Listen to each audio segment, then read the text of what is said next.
Of the midnight hour, when the world sleeps, India will awake to life and freedom.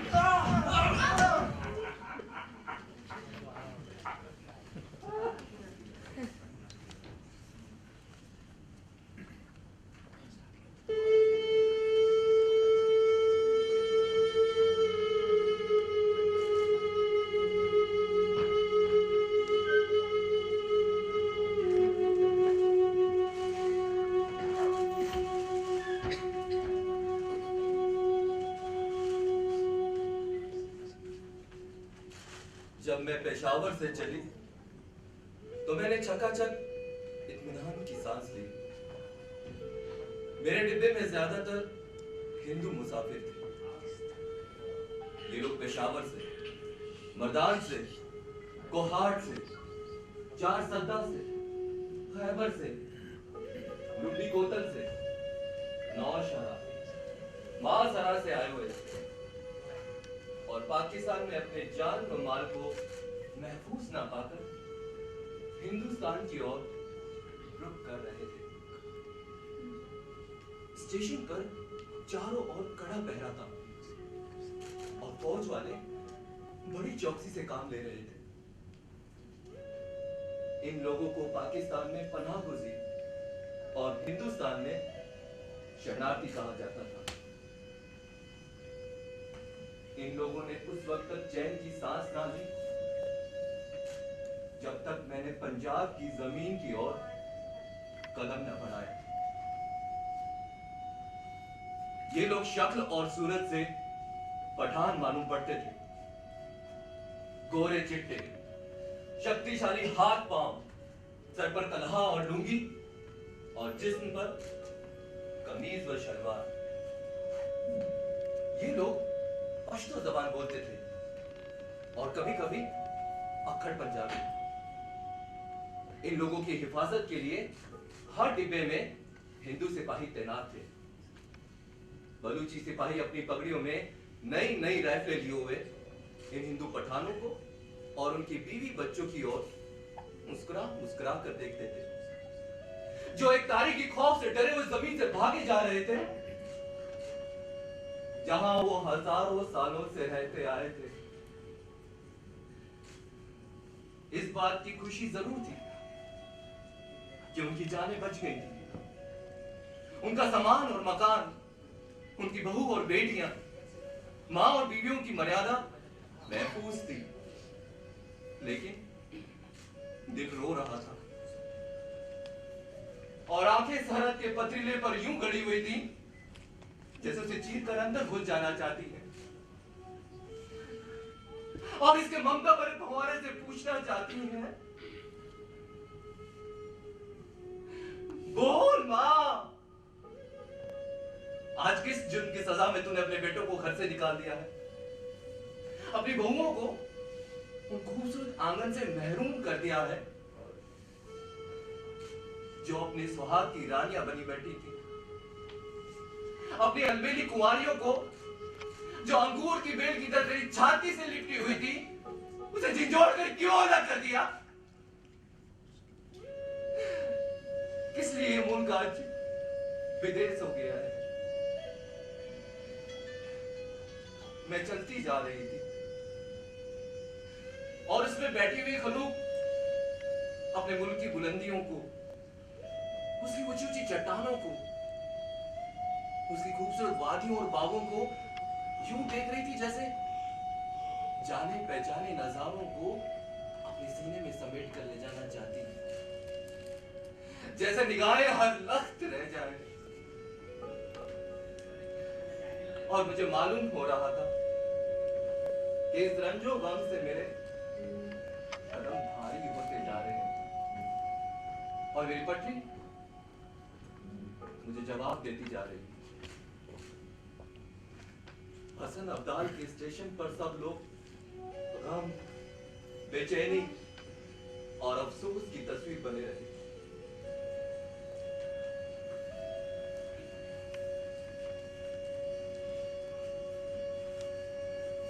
Hasan Abdal के station पर बहुत से सिख आए हुए थे, पंजा साहब से लंबी लंबी कृपाणें लिए, चेहरों की हवाइयां उड़ती हुई, सहमे सहमे से बच्चे।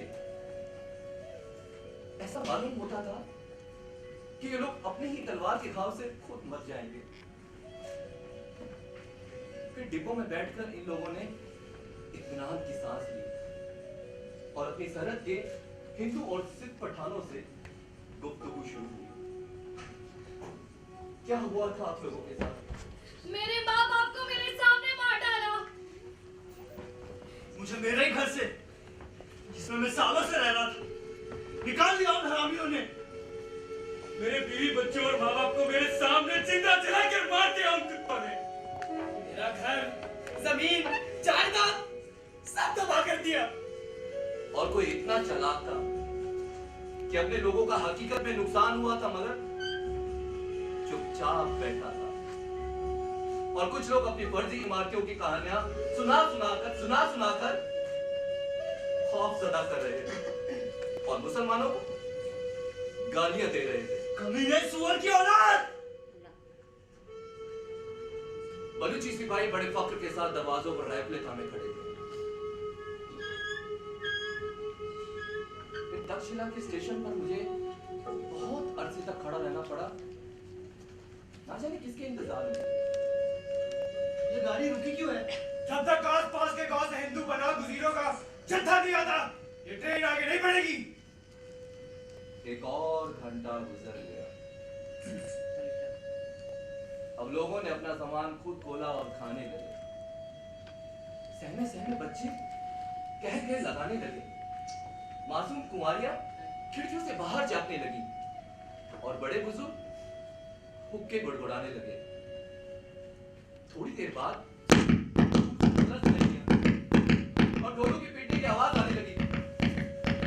घबराओ मत, ये हिंदू पनाह का जत्था आ रहा है। लोगों ने सिर बाहर निकालकर देखा तो जत्था दूर से आ रहा था और नारे लगा रहा था। वक्त गुजरता जत्था करीब आता गया और ढोलों की पीटने की आवाज तेज होने लगी। ये हिंदू पनाह गुज़ीरों का जत्था था जो आसपास के गांवों से आया था। जत्थे की सभी बातें ही गोली के बाद कानों में आए और लोगों ने अपनी खिड़कियों से पीछे कर लिए और गांव के मुसलमान इसे अपनी हिफाजत में ला रहे थे। इसलिए हर एक मुसलमान ने एक काफिर की लाश अपने कंधे पर उठा रखी थी और जिसने जान बचाकर गांव से भागने की कोशिश की थी, ऐसी 2 लाशें थी। मजमे ने लाशों को आराम से स्टेशन में पहुंचाकर बलूची दस्तों के हवाले कर दिया और कहा, इन पनाह गुज़ीरों को निहायत इत्मीनान के साथ हिंदुस्तान की हदों में ले जाएं। जी जनाब। हर डिब्बे में 15-20 लाशें रख दी गई। मजमे के सरदार ने हवा में फायर किया और स्टेशन मास्टर को गाड़ी चलाने को कहा। मैं चलने को लगी थी कि मुझे खुद से रोक दिया गया और मजमे के सरदार ने हिंदू पनाह गुज़ीरों से कहा, 200 आदमी दे वंजन नाथ साढ़े पिन वीरान हो जाएंगे, साड़ी तिजारत तबाह होवेसी। इंदे वास्ते सिर्फ 200 आदमी अनु गड्डी उतारकर साढ़े पिन ले जाएंगे। आप कुछ भी थी जावे। असि अपने मुल्क नू बर्बाद कहना थीवंडे सू। इस पर बलूची सिपाहियों ने उनकी समझबूझ और अक्ल की तारीफ की और उनकी वतन परस्ती को सराहा। बलूची सिपाहियों ने हर डिब्बे में से कुछ आदमी निकालकर मजमे के हवाले कर दिए। पूरे 200 आदमी निकाल दिए, एक कम ना एक ज्यादा। लाइन लगाओ काफिरों।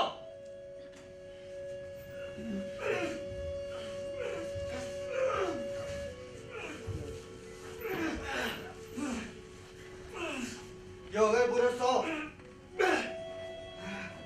और ये 200। सरदार अपने इलाके का सबसे बड़ा जागीरदार था और अपनी आवाज में पाक जिहाद की गूंज सुन रहा था। काफिर पत्थर के पुत बने खड़े थे।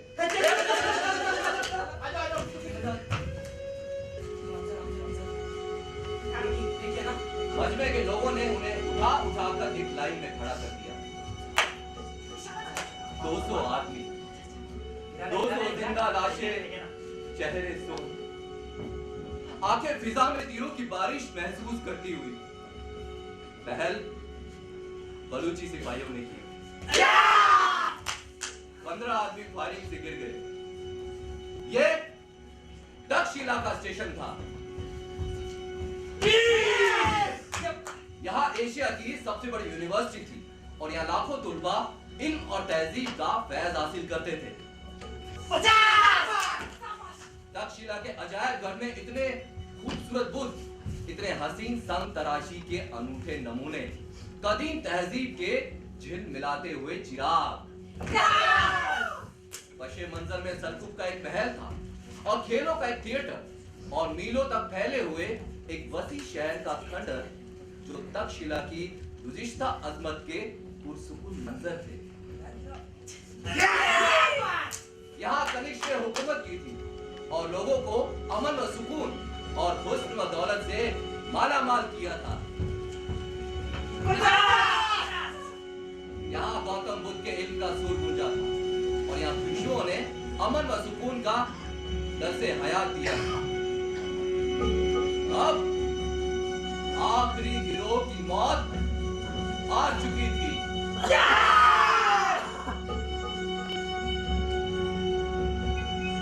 सब के सब मारे गए।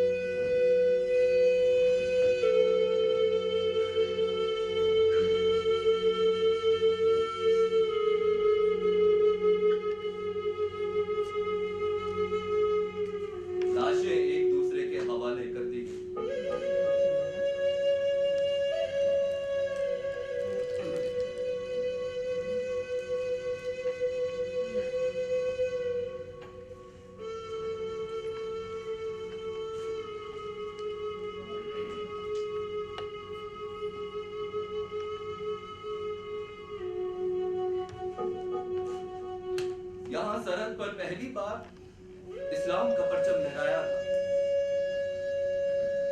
मोहब्बत, अपनापन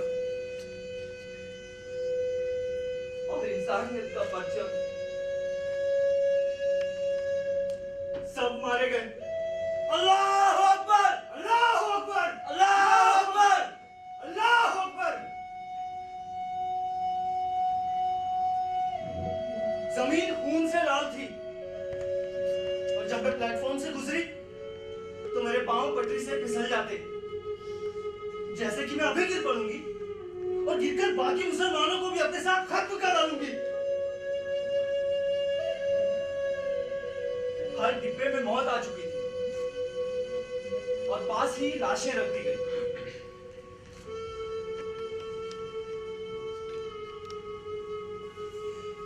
लेकिन जिंदा लाशों का मजमा चारों तरफ था। बलूची सिपाही मुस्कुरा रहे थे।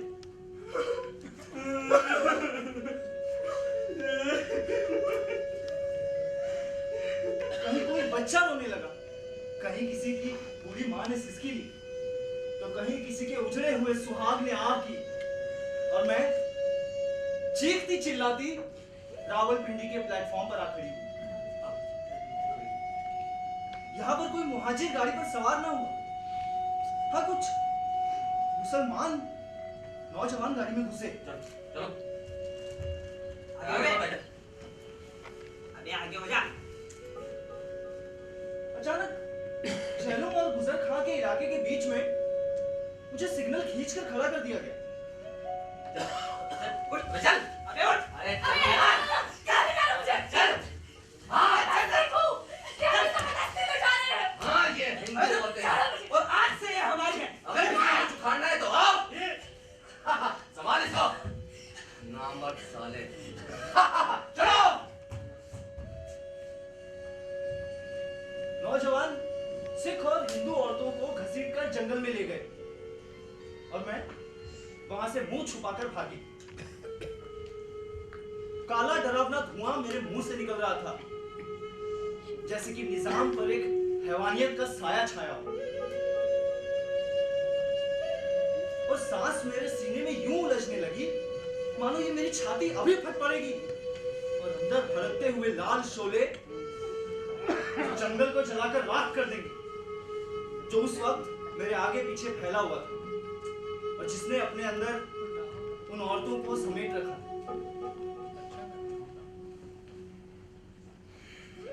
लाला मूसा के पास लाशों से इतनी सड़ी हुई बदबू आने लगी कि बलूची सिपाही उन्हें बाहर फेंकने पर मजबूर हो गए। वो हर बार इशारे से एक आदमी को वहां बुलाते और उसे कहते, ओए, उस लाश को उठाकर दरवाजे पर ला। तो जैसे ही वो लोग लाश को लेकर दरवाजे पर लाते, उन्हें धक्का देकर बाहर फेंक दिया जाता। इस तरह सारी लाशें एक एक हमराई के साथ बाहर फेंक दी गई। लाला मूसा गुजरा तो वजीराबाद आया। वजीराबाद का वो मशहूर शहर जहां पर सदियों से हिंदू और मुसलमान एक साथ बैसाखी का मेला मनाते थे। ओए कोई ढोल छाप बजाओ।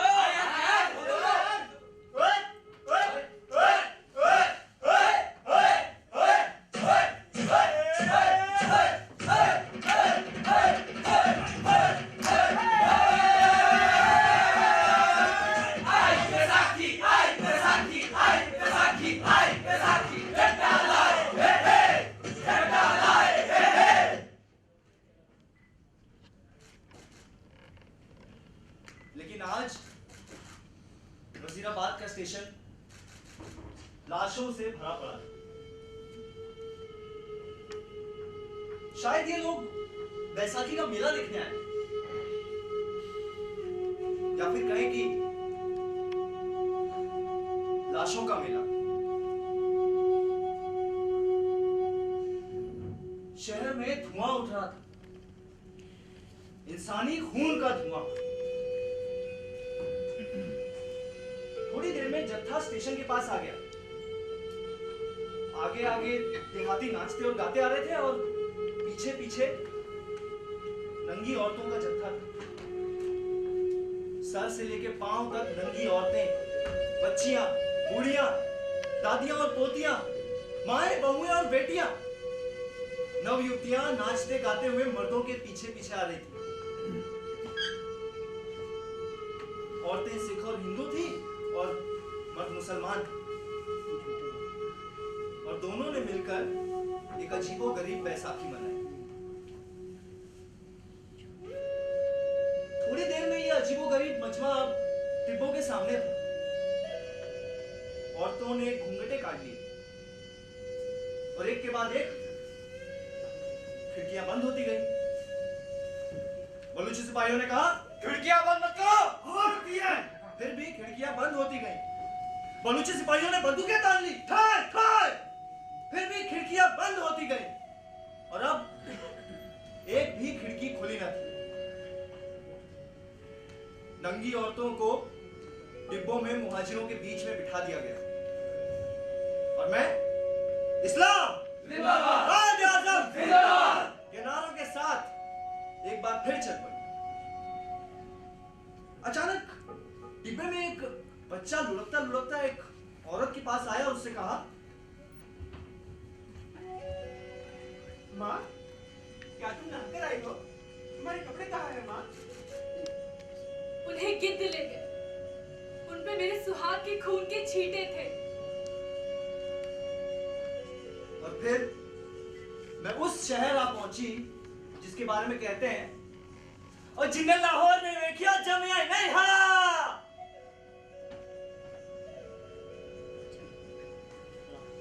लेकिन आज ये कहने वाला कोई नहीं था।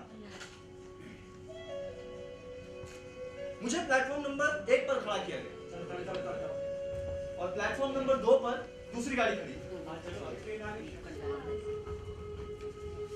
ये गाड़ी अमृतसर से आई थी और इसमें मुस्लिम मुहाजिर सवार थे। कबड्डी कबड्डी कबड्डी कबड्डी कबड्डी